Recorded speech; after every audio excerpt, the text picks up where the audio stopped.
it going, everyone? I'm Taylor, and we are so excited to bring you this new show highlighting the very best sports and teams in California. I'm at Pacifica High School in Oxnard, home of the Tritons, whose football team captured a Southern Section championship this year, Southern Section regional championship, and played in the state matchup. Coming up today, from tons of history made to rain to boats, a recap on the exciting Southern Section fall season. This and more today on CIF Southern Section This Week.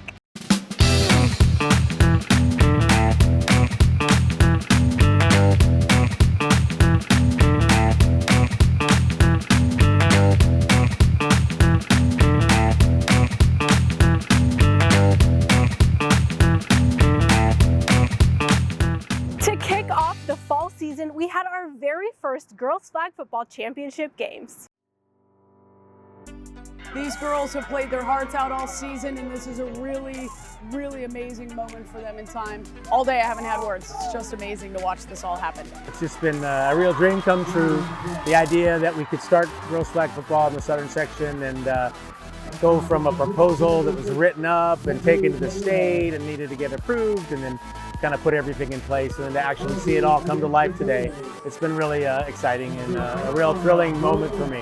The first game and crowning that first champion ever was absolutely just indescribable. It was so awesome. I mean, we've worked so hard this whole season, and just being able to finish it off was just the best feeling ever. I think the competitiveness of all the teams just increased as each game came along, especially in CIF playoffs. And it was just so much fun because the energy was so high every single time. Confidence is really high, it's really up there. We've been wanting this real bad. We came and got it. We've been studying and practice from start to finish. To have this opportunity for young women in a sport that has just been so male-dominated for a long time, it's pretty surreal. It feels amazing. I can't believe today was the last day on the field. I'm so sentimental, but it was amazing that CIF did this. I'm so thankful because it made me have more time on the field total. And yay to San High because we won! Yeah! Shout out to Antelope Valley, we did it! I love Northland High School, let's go! Big shout out to Olu and CIF. Let's go! We have some seriously talented girls in our section who are going to make some major moves in the growing sport.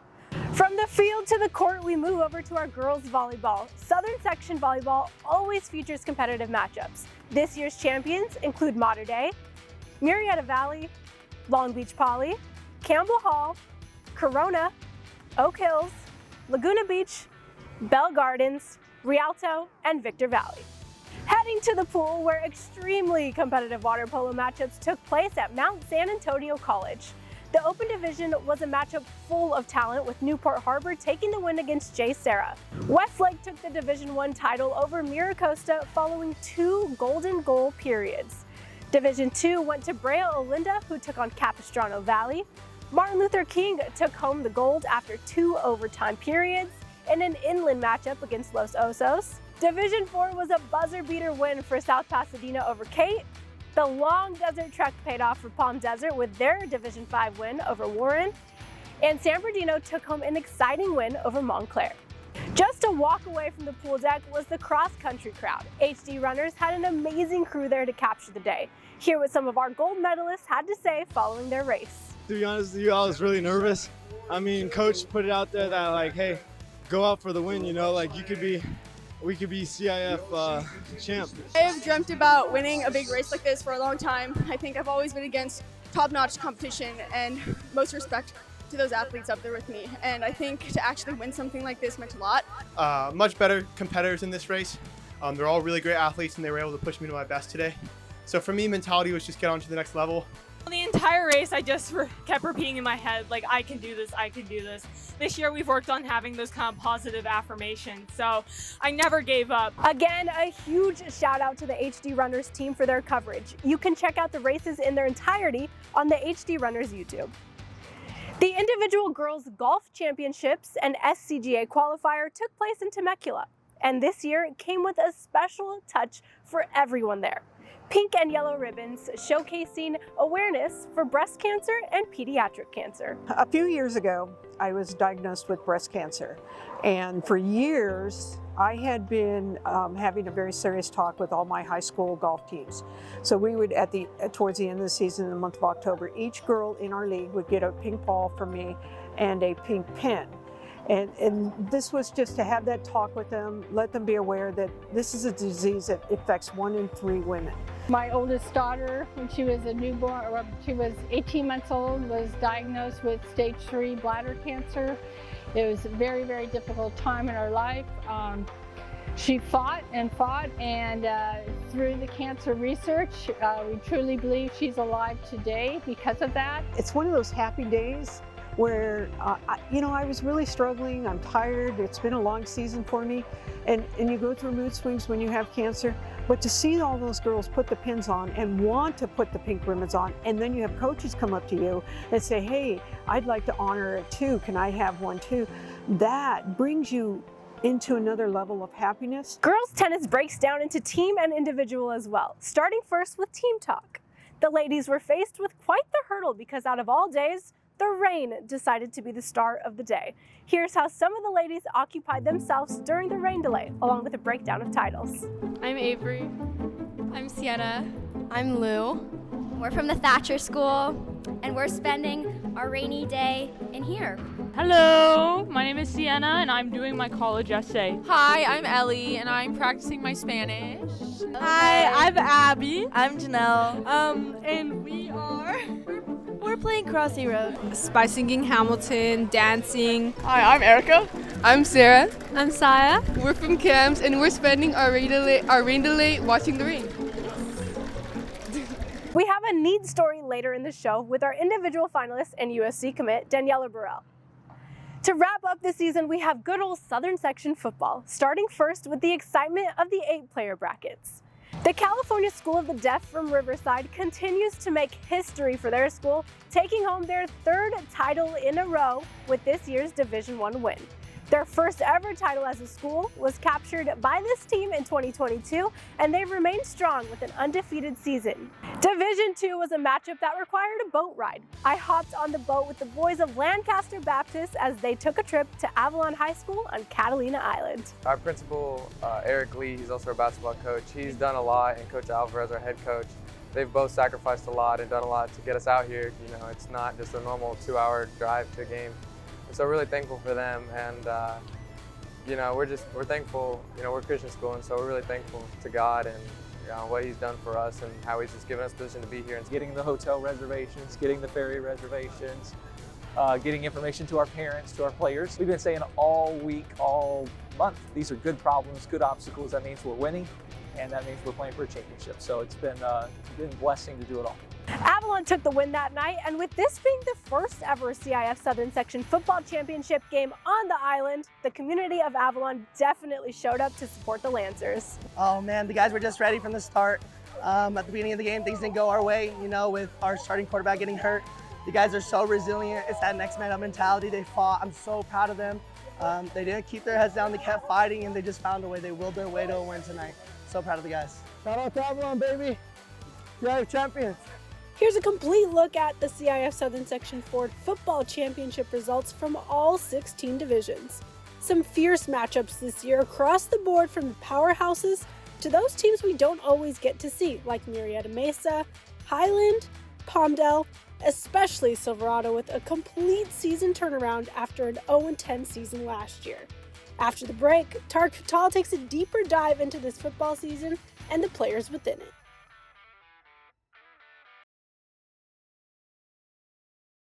Welcome back to CIF Southern Section this week. It's time to turn things over to Tarek Fattal, who introduces us to some section standouts.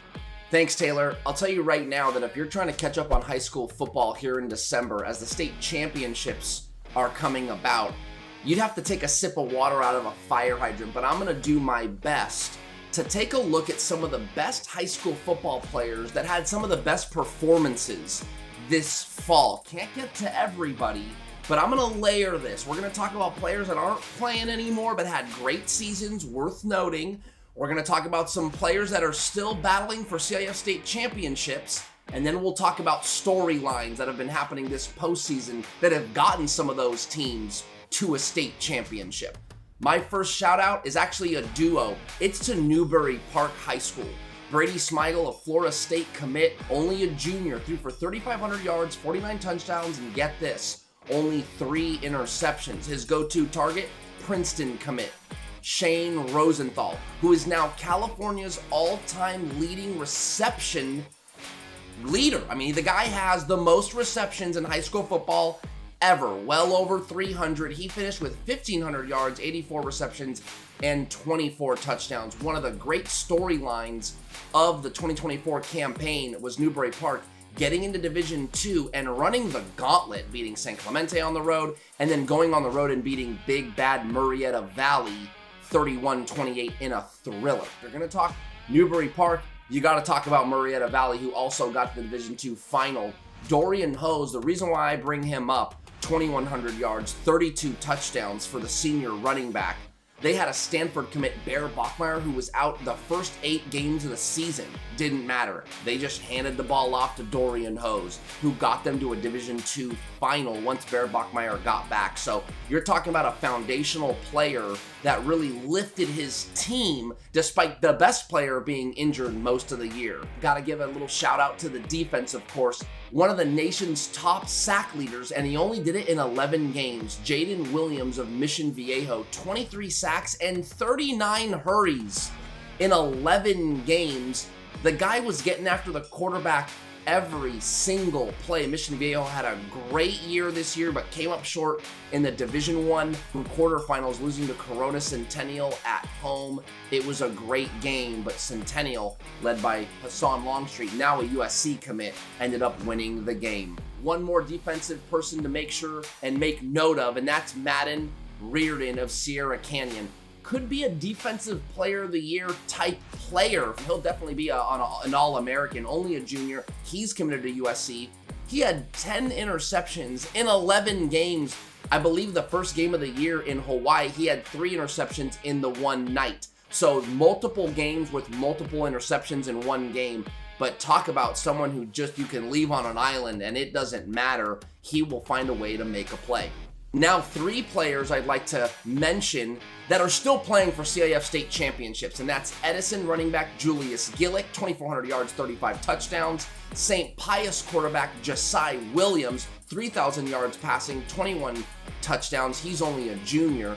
And Oxnard Pacifica's Savion Taylor, 1,400 yards, 14 touchdown receptions. All 3 of those teams are in the CIF state championships. Wrapping this up with 3 storylines, Taylor, that I think everyone needs to know about as it comes to the end of the high school football campaign. And the biggest one to me is Rio Hondo Prep. They're going to play in the Division 3A CIF State Championship. But this is a small private school out in Arcadia with only 71 boys in the whole school. There's only 120 kids enrollment in the whole high school, and they played in the Division 7 final against Warren High School with an enrollment of 3,600, and they beat them. Then they played in the regional final against Poway, and they beat Poway, an enrollment of 2,200 kids. They're gonna play in the final against Vanden, 1,600 student enrollment. Little Rio Hondo Prep making its way to the CIF State Championship. Again, that's in Division 3A. St. Pius, 1-9 in the regular season, gets into the postseason, gets into the Division 8 championship, wins it. So 1-9, they find out that it's good enough due to competitive equity. They get an at-large berth. They make a run with Josiah Williams at quarterback. Devaugh Thomas, great coach, gets them all over the CIF championship. They win the thing, and then they win their regional final. They're going to the CIF state championship for the first time in school history in any sport. And last but not least, of course, one of the storylines that's been permeating nationally all season long, though a little boring because it's always good old Mater Dei or St. John Bosco, but this year it is Mater Dei, the number 1 team in the country, unbeaten. They're rolling. They are absolutely rolling, Taylor. The best team in the country, number 1 ranked in California. They'll take on De La Salle. They won the CIF Southern Section Division I championship over St. John Bosco. They're 4th since 2016, in their 7th appearance in the Division I final since 2016. So now they'll play De La Salle, the juggernaut from the north, but that game historically has not been close. So Sarah from the north has gotten to that CIF Open Division State Championship game the last 3 years, and they've only scored 7 points. In 2021, Mater Dei beat Sarah 44-7. In 2022, Bosco beat Sarah 45-0. And in 2023, Mater Dei beat Sarah 35-0. Can De La Salle keep it close? That's the question. Make sure to visit high school on SI at si.com/highschoolsports to find out all the coverage of who wins the CIF state championship games. Taylor, back to you. Thanks, Tarek. Still to come, one of the coolest officials you will ever meet. Plus, how one athlete hones in on her hobby to help conquer her goals. As we head to break, here's a caught on cam moment from Legendary Sports Media.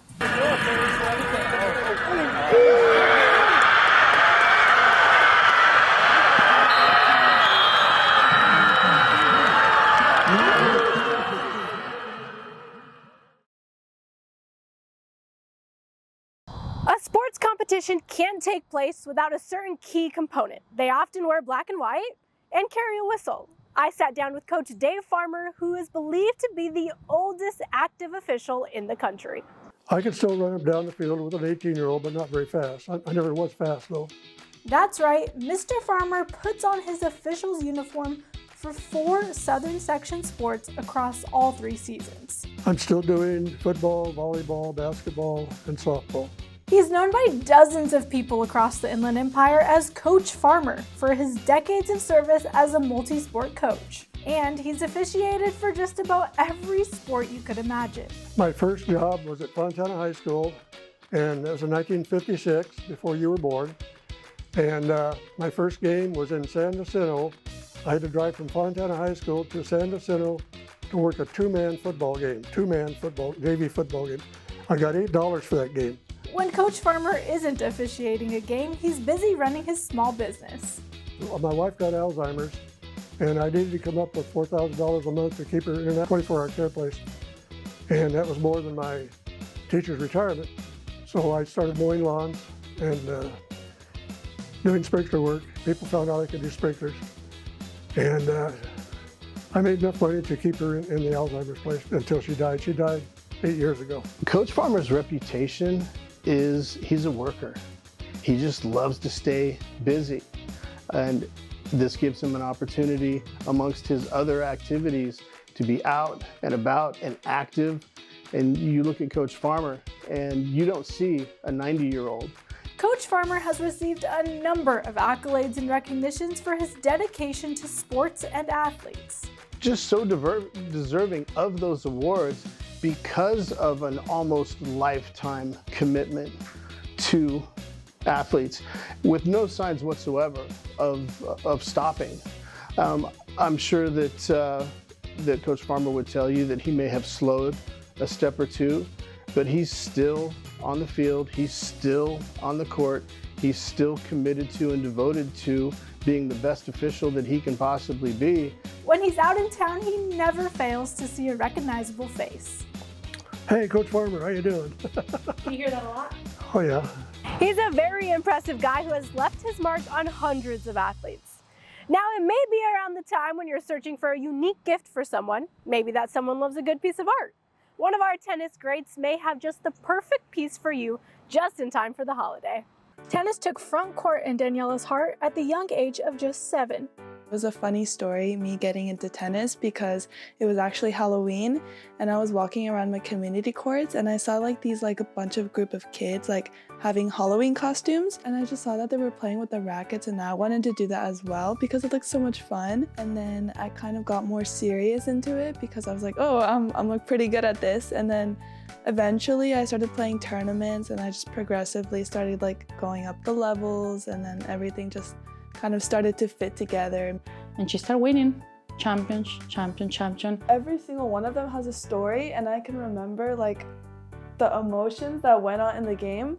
And she asked me to play more tournaments. I tell her that was difficult for us to pay.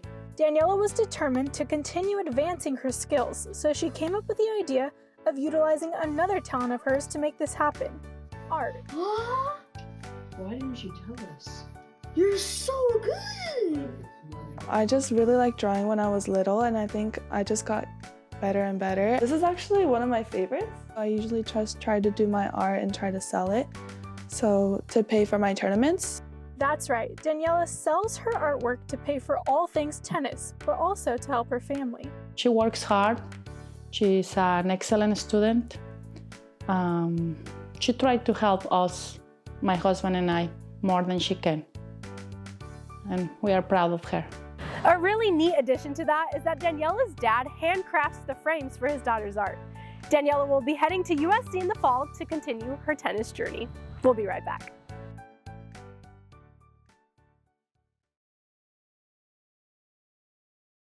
Before we say goodbye today, the Southern Section office has lost a key member of our team. Our beloved historian and former council president, Dr. John Dahlem, passed away on November 8th.